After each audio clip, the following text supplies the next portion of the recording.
Assalamualaikum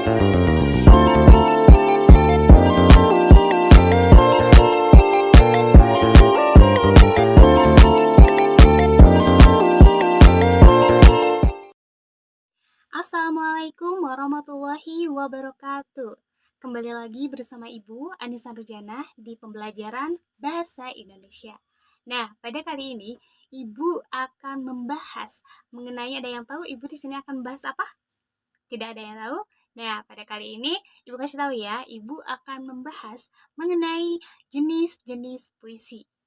Nah, apa saja sih jenis-jenis puisi? Di sini ada dua jenis-jenis puisi, yaitu puisi lama dan juga puisi baru. Nah, apakah kalian tahu Ibu akan membahas materi yang mana terlebih dahulu? Di sini Ibu akan mengambil salah satu jenis-jenis puisi untuk dipaparkan di pertemuan kali ini, yaitu puisi lama. Apa sih puisi lama? Yuk kita simak. Nah, sebelum melanjutkan ke pematerian, di sini Ibu akan membacakan tujuan dari pembelajaran kali ini, yaitu pada bab kali ini kalian diajak untuk dapat mengembangkan pemahaman kalian mengenai jenis-jenis puisi, mengasah imajinasi, menghargai keindahan bahasa, serta menyampaikan emosi, mengenal budaya dan juga nilai-nilai, serta dapat menyampaikan pesan dan juga makna yang terkandung di dalam sastra puisi. Nah, kemudian apa sih membaca puisi itu? Nah, membaca puisi ini merupakan suatu kegiatan dalam membaca karangan teks yang mengungkapkan pikiran, perasaan, dengan menggunakan kaidah kata-kata yang sangat menarik.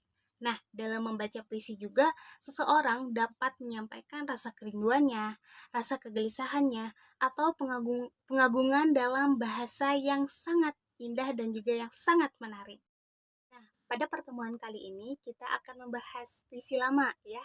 Nah, sebelumnya ada yang tahu apa itu puisi lama?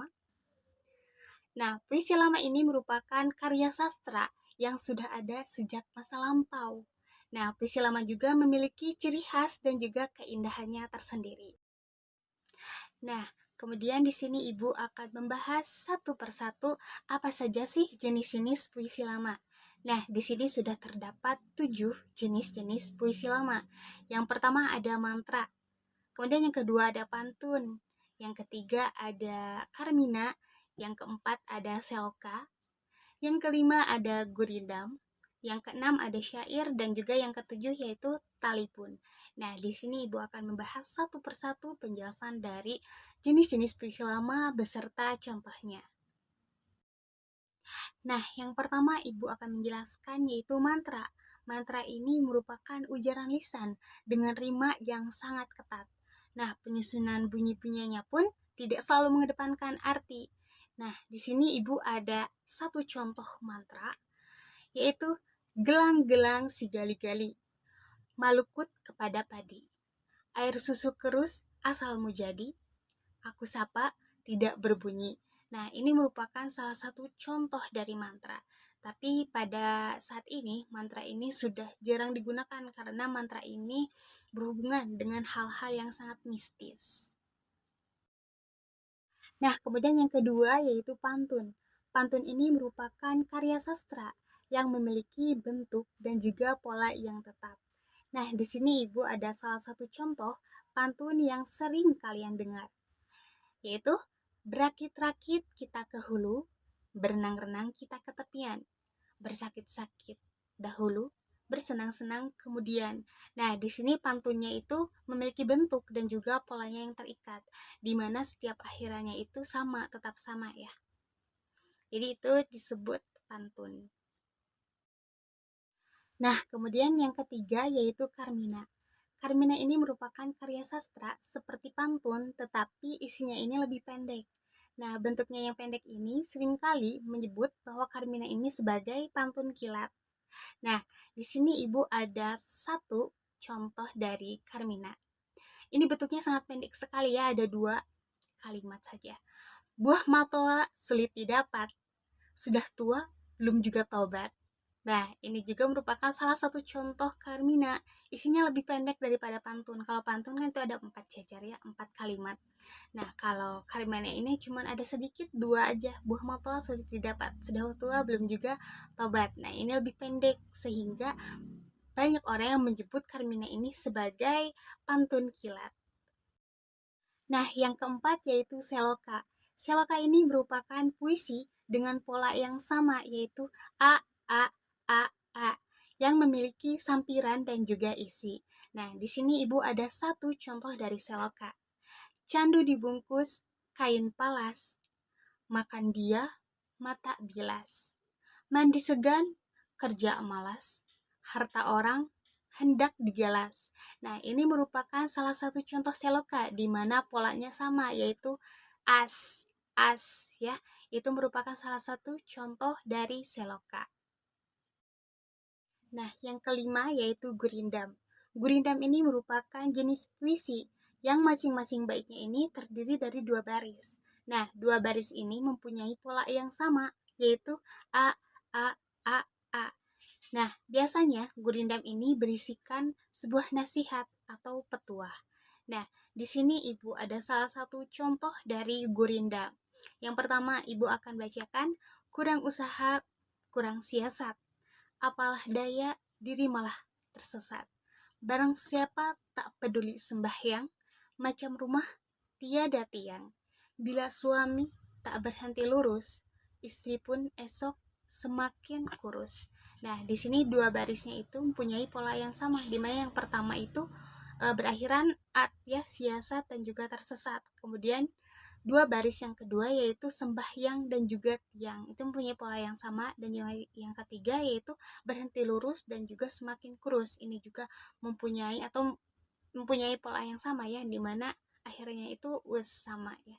Nah, ini juga contoh dari gurindam yang berisikan sebuah nasihat dan juga sebuah petuah. Nah, yang keenam yaitu syair. Nah, syair ini juga merupakan jenis puisi yang memiliki 4 baris dengan pola yang sama. Nah, biasanya syair ini juga berisikan sebuah nasihat dan juga sebuah hikmah atau pembelajaran. Nah, syair ini juga biasanya ditulis dalam bahasa Arab, ditulis tangan dengan bahasa Arab atau dengan bahasa Melayu, sehingga dapat menciptakan suatu karya dalam syair dengan bentuk yang sangat tebal bukunya. Nah, di sini ada satu contoh dari syair, dipetik dari beberapa contoh. Ada sedikit contoh syair. Di sini Ibu akan bacakan satu contoh syair tersebut, yaitu ilmu didapat tiada cepat, mesti sabar, hatinya kuat. Moga Tuhan berikan rahmat, moga jaga hati serta niat. Nah, yang kedua, belajar haruslah semangat, rajin tekun serta giat, agar ilmu mudah didapat, masa depan semakin dekat. Nah, ini sebuah contoh dari syair yang berisikan sebuah pembelajaran atau hikmah serta nasihat untuk kita sebagai pelajar agar ilmu dapat dan juga masa depan semakin dekat. Nah, yang terakhir yaitu talibun. Talibun ini merupakan pantun genap yang tiap baitnya ini terdiri dari 6, 8, atau bahkan bisa sampai 10 baris. Nah, di sini Ibu akan membacakan contoh talibun yang 6 baris. Jalan-jalan membeli celana. Celana dibeli model terkini. Kubawanya dengan erat, kini engkau jauh di sana. Sedih terasa hati ini, menahan rindu begitu berat. Nah, ini merupakan salah satu dari contoh talibun yang 6 baris. Nah, di sini ada 12 unsur-unsur dalam puisi. Ada tema, tipografi, amanat, rasa, perasaan, kata konkret, diksi, akuya lirik, rima, verifikasi, majas, dan juga yang terakhir yaitu citraan. Nah, yang terakhir kita akan membahas mengenai ciri-ciri dari puisi lama. Nah, puisi lama ini terikat oleh aturan. Misalnya, peraturan pada jumlah baris per bait, dalam suku kata, kalimat, maupun irama. Nah, kemudian yang kedua yaitu puisi lama ini kerap ditemukan dalam bentuk anonim atau tidak tertera nama penulis atau nama pengarangnya.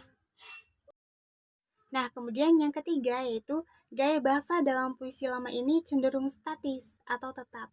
Nah, selain itu terdapat juga pemakaian bahasa yang klise. Nah, yang keempat, puisi lama ini masuk ke dalam kategori sastra lisan. Nah, hal ini dikarenakan puisi lama ini disampaikan atau diajarkan dari mulut ke mulut. Nah, alhamdulillah pembelajaran dari awal sampai akhir telah selesai atau hampir selesai. Nah, di sini ada yang mau menyimpulkan tentang pembelajaran hari ini. Baik, Ibu akan menyimpulkan pembelajaran mengenai jenis-jenis puisi hari ini. Nah, dengan mempelajari jenis-jenis puisi ini, kita jadi tahu mengenai unsur-unsur puisi lama, ciri-ciri puisi lama, kita dapat menghargai keindahan bahasa. Dengan puisi kita dapat menyampaikan perasaan dan juga kegelisahan, dan juga dapat menyampaikan pesan dan juga makna yang terkandung di dalam puisi. Nah, untuk menutup perjumpaan dalam pembelajaran kali ini, Ibu ada satu pantun untuk kalian.